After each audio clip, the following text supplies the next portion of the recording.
Today, we have a unique opportunity for a conversation with two outstanding women.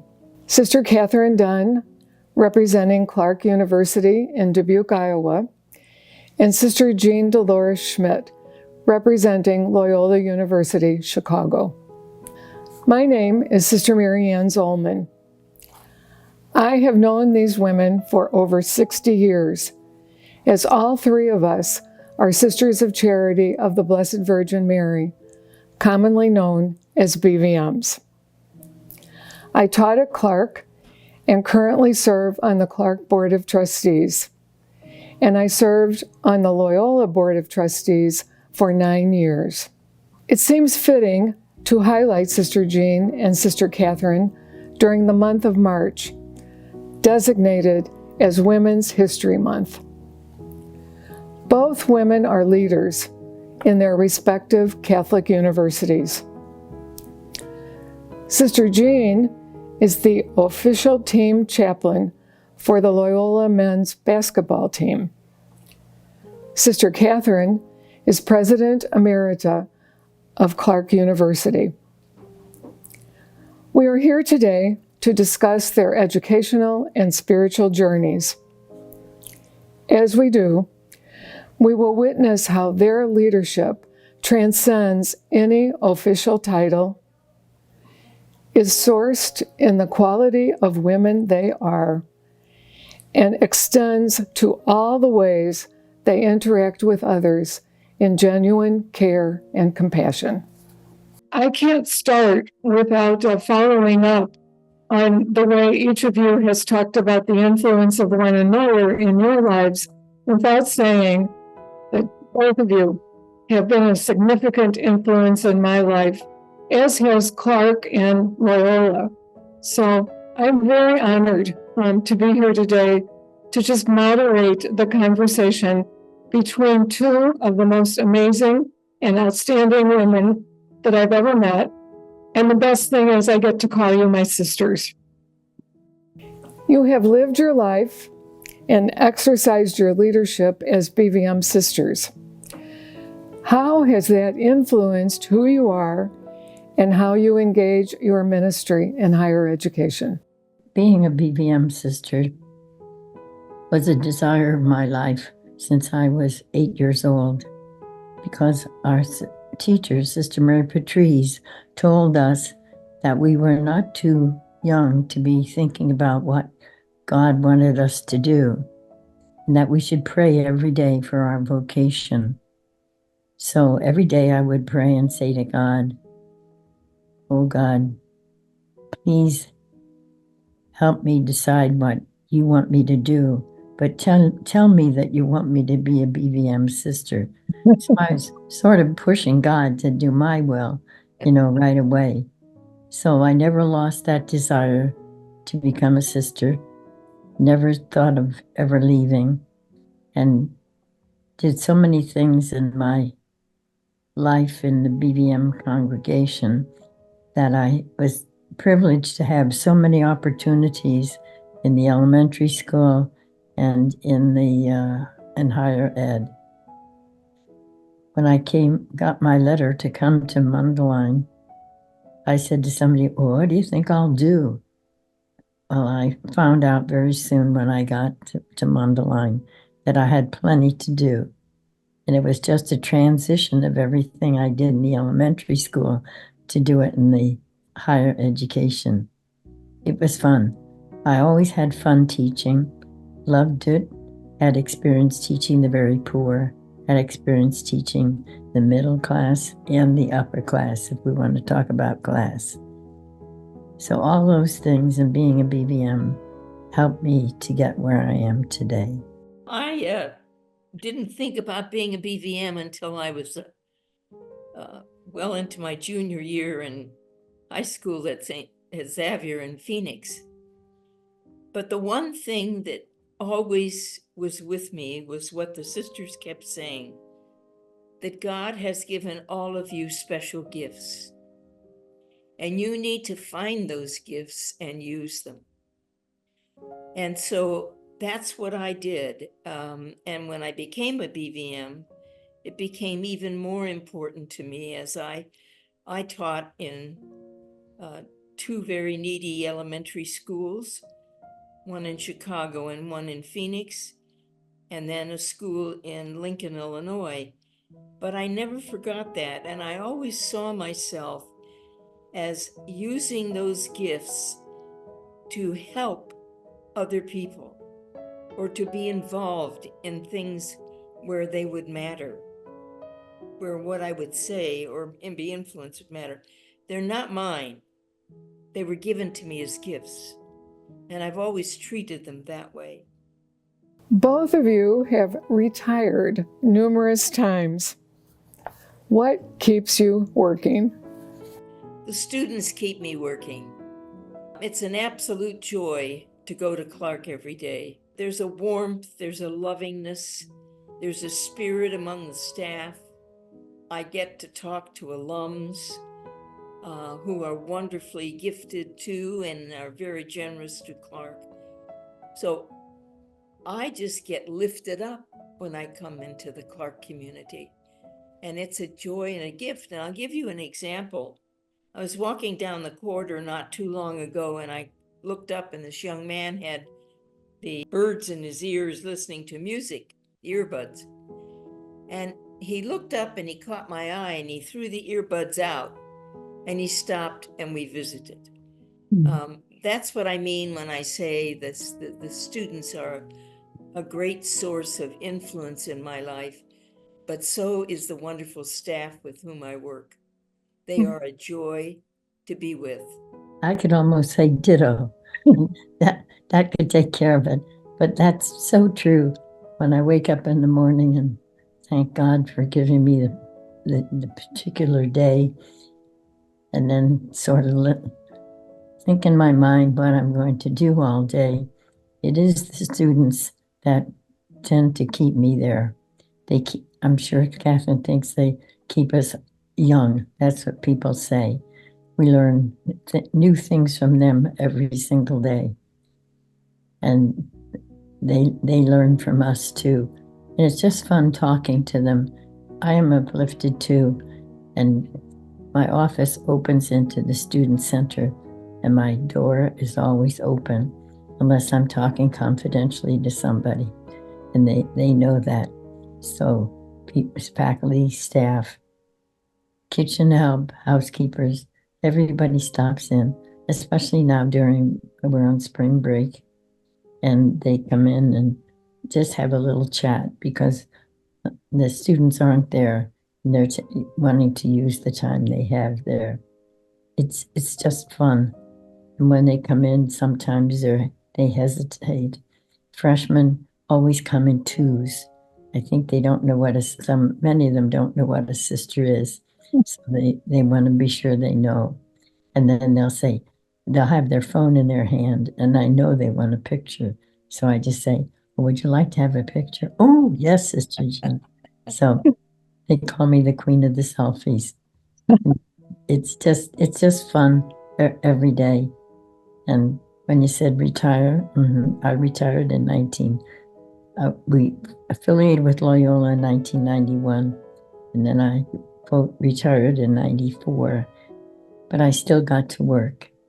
Retirement, I don't know, then people wanted me to go to Mount Carmel, and they said, what do you think you'll do there? And I said, I'd be driving everybody crazy because I want to be going out all the time and working with students. So, but then they said I could stay where I was. But the students are just so much fun. Both of you have been a model for female leadership during your careers. Of the many changes in higher education you have witnessed, what changes stand out for you? Well, I think the changes have occurred mostly among the students. And I think COVID had a lot to do with that because they were doing something they had never done before. They were told that school would be closed, that they had to do all their work online. And there were so many restrictions that when they lived at home, it was so different because they were not interacting with their friends. Yeah. And we are social beings, and that really changed their lives a bit. So most people were worried when they came back. But I have to tell you that current freshman class, there's still freshmen, just were thirsting to be in a classroom. Mm-hmm. And when they came in, they were just anything to be in the classroom, to have classes. Never did they want to do online again. A few did, but not many. So they were very careful about their registration in their classes and so forth. I have to give the faculty credit because during last fall, they gave the students many projects, group projects to do. And that was the best way to get them to be introduced to other students. And the project people were very diverse.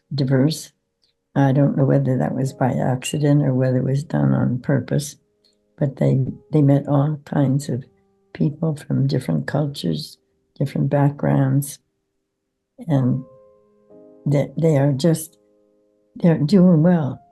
I think that bit change when COVID came was the biggest change I've seen in higher ed. And I think we've learned a lot from COVID. I'm not asking for it again, that's for sure. But I think we all learned much from students. When I telephoned like all the basketball players, and when one boy answered the phone, he said, "Who'd you say this is?" "Sister Jean." "Sister Jean, you're calling me?" And I called a group of students who were in the ACE program, which is Achieving College Excellence. And they all appreciated the calls. And when one mother answered the phone, she said, "Is this the Sister Jean from Loyola?" "Yes." "Oh my God, my son will be so happy." So, I mean, they were receptive to anything that we did and happy to come back. Well, I just want to agree with Jean about the dramatic changes that occurred during COVID. But I'm going to go back a little bit. When I first became president in 1984, I, of course, attended many meetings with other presidents. And it was not unusual for me to be the only woman in the room. And when you looked over academic departments and in universities, it was usually men, finance men. Today, that's a whole big different story. We have many, many women now in leadership roles in universities. And we have many women in roles as vice presidents in universities. So that, for me, was one of the biggest changes that I have experienced in my life. And it was very, very dramatic.